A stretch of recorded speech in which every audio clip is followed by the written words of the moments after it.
blessed and monitor, especially invited guests, our teachers, parents, students, ladies and gentlemen. We have come to the end of the academic year 2022 to 2023. I wish to thank our teachers, our volunteers, our support staff, inclusive of our coaches, for their support, dedication, and commitment to our school. Without this support, we would not be in existence. It takes cooperation for progress and success to be realized. Today, we salute our students for their hard work and efforts. As a school that caters to students, some of them with special challenges, it is important that we encourage, validate, and reward them. Our country has always put a high level of importance on education. At the CMI Preparatory School, we believe that children have the right to an education and one that caters to their individual needs. Education must be accessible to all if we are to grow as a nation and for our citizens to realize their true potential. As the topic of education reform takes focus, it is important for all of us as educators and those charged with overseeing this reform to remember the students who need additional support and considerations. Across the landscape of this beautiful island, we have a number of children with special needs that require a level of specialized teaching not found in the average classroom. These students struggle with challenges like dyslexia, ADHD, autism spectrum disorders, vision and hearing and speech challenges, to name a few. Our classrooms must be developed to adequately embrace and educate these children. Their potential to develop and excel must not be limited to just the basics. Therefore, our classrooms must become more student-friendly to these children. Our teachers must be trained to recognize children with special challenges and be able to respond to their needs in a timely and effective manner. Today's children are tomorrow's adults, including those with special challenges. Our children need to be given the skills required to survive as adults in this fast-paced and competitive world. One of these skills is being literate. The inability to read is wreaking havoc on our nation's youth. How does one survive minus this very important gift?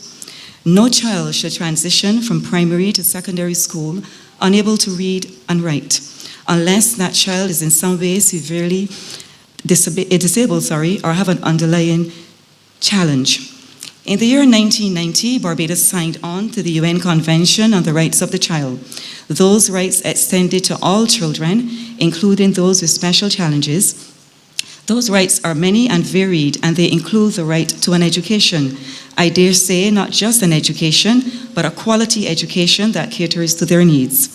How close are we 33 years after signing on to this convention to fulfilling the commitments we made to our nation's children? We still have some way to go to fulfill this mandate.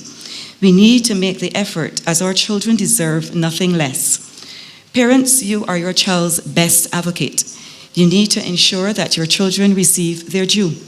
Many of the things we seek to give our children these days don't really have that necessary importance. However, an education that respects, embraces, and nurtures their needs should be high on the priority list.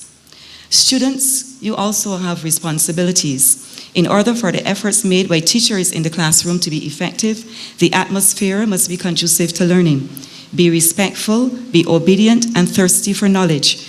Remember, the reason for attending school daily is not to pass away the time, but to learn as much as you can for as long as you can.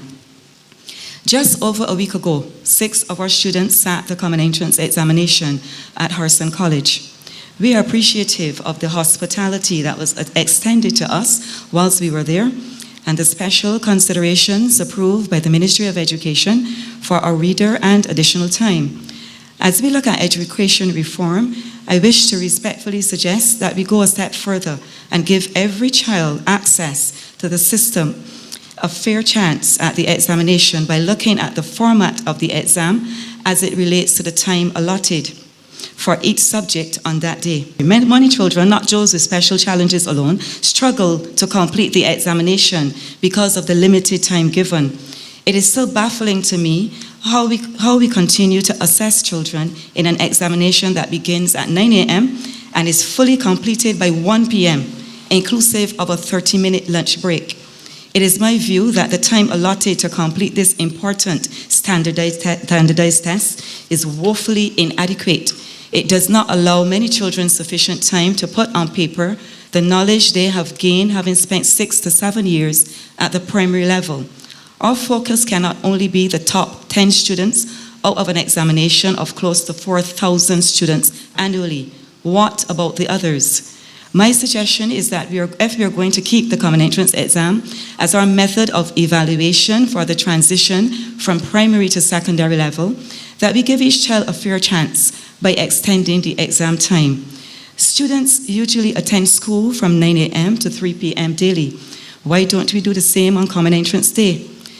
Then students will be put in an environment that is less stressful and not but compounded by time pressure.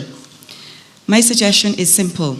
Instead of 30 minutes to write an exam that is challenging for children who may have motor skill challenges or fine motor challenges, we consider extending the essay from 9 a.m. to 10 a.m., 1 hour. Language arts from 10:15 to 12 noon, 1 hour and 45 minutes. The usual lunch break of half an hour from 12 to 12:30, and the mathematics paper from 12:45 to 2:45, 2 hours. This negates the need for special requests for additional time. We all know that every student in need of special considerations is not always approved, thus putting them at a severe disadvantage. Every parent cannot afford $1,500 to pay an educational psychologist to confirm why the child may need additional time. Just level the playing field. Let us be mindful of the conditions, both physically and psychologically, under which our students, all of our students, are subjected to on Common Entrance Day. You cannot get a true assessment of a person's knowledge if you put them at a disadvantage.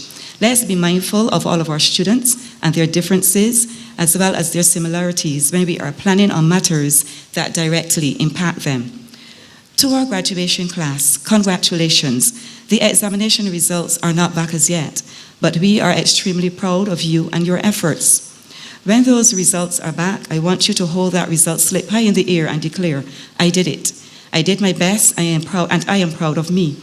Do not, under any circumstances, believe that your value or worth as a child in this country is dependent on the secondary school that you attend. In September, put on your new school uniforms and walk through the gates of your new schools, determined to give only of your best and to succeed. Remember, you are responsible for you. You are responsible for your own thoughts and actions. You deserve the best quality education with equal opportunity. However, it is up to you to make the most of your education. Remember, it is better to walk or stand alone, confident in who you are as a person, than to follow the crowd to do things that are wrong. Choose wisely. Make yourselves, your parents, your school, and our country proud. You have that ability within you, and do not let anyone tell you otherwise. To Janae, Rosiah, Aaron, Noah, Jariah, Caleb, and Adrian, please make the best of your secondary education. You are our nation's future. Let us hear good things about you. Keep us posted on your progress and pay us a visit from time to time. Aim high and give of your very best. It is all that you can do. It was a pleasure being your teacher and principal. Continue your life's journey with confidence and commitment. I sincerely wish you every success and God's continued blessings.